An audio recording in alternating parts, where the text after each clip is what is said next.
There are many videos on YouTube of people attempting to do marathons without training, but a glaring similarity between them all is that they're all pretty skinny and most of them seem to be at least somewhat fit.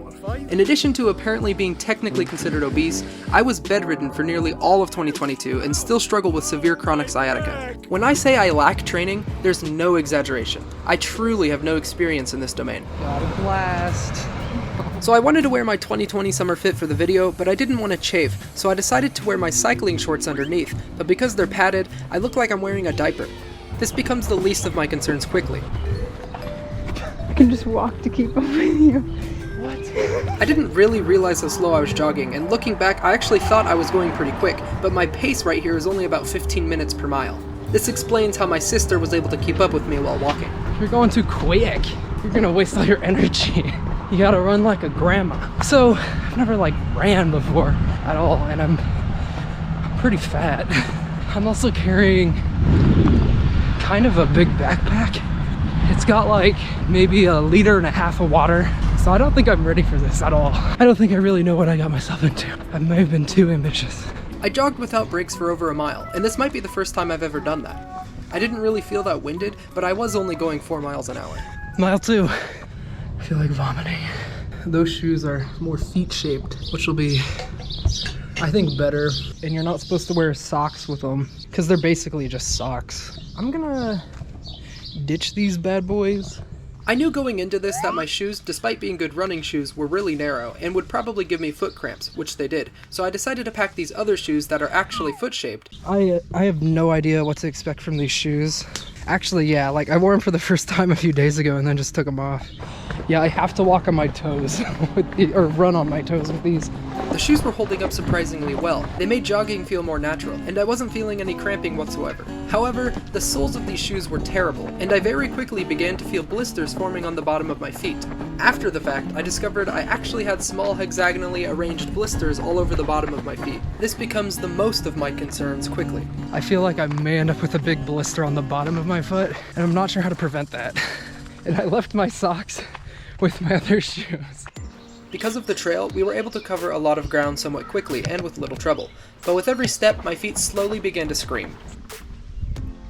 So we just finished mile 5. These shoes may have been a mistake. This part of my foot is feeling like it's getting blisters. This moss is completely fixing my problems. I could go for 2 marathons on this. Oh no. The juices are leaking out of my sandwich. This didn't happen when I biked across Indiana. Oh yeah. It's not fresh anymore. So we've been walking a lot of this, but we need to start jogging a little. But I don't think my feet can take running in these shoes. Oh my gosh. I just finished my 10:30 o'clock Subway footlong. I don't know how I feel about this. These shoes hurt too much to run, and my camera person is too dehydrated. So we're just gonna walk until those problems get solved somehow. We just completed mile 6, so we're in our 7th mile. These shoes feel like a shackle attached to my feet, preventing me from running. I feel like the skin on the bottom of my feet is just gonna fall off. At what point do I just give in and call someone to bring me those shoes? So we're just gonna walk until those problems get solved somehow. I mean, those are my size though.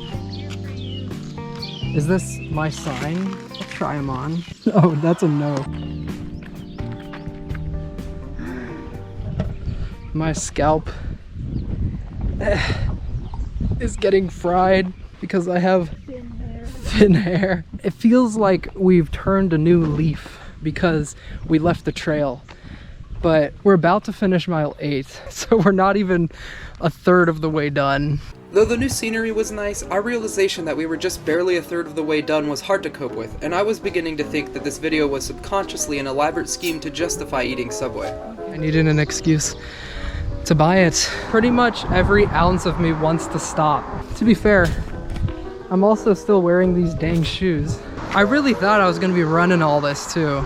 This intersection marks the end of our 9th mile. I just feel blisters forming all over the bottom of this part of my foot. I wouldn't say I regretted doing this, but that doesn't mean I didn't want it to be over. I feel like I'm walking on needles or something, man. Probably more now, but at the church it was saying 10.2. We gotta go all the way to the end. You're just trying to get me. It's our destiny. No, don't. We're almost there. That road? Yes. You just have to come to right here. For reasons I can't explain, it is very important that she makes it all the way to this point. I'm there. You have like 10 paces. The intersection. No, you're just go to the middle. That's gotta count, ladies and gentlemen. Sorry about that.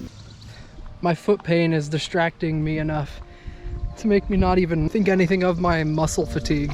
It's just my foot pain. I'm not getting any cramps though. They're nice and wide. I'm very ready to be done. And guess what? For dinner, my 9-year-old sister is cooking. What a great way to fuel my body after such an intensive little excursion. And after 5 hours, we'd finally done a whole marathon, because 13.1 miles times 2 people equals 1 marathon. Who in their right mind would ever want to do this? I mean, man.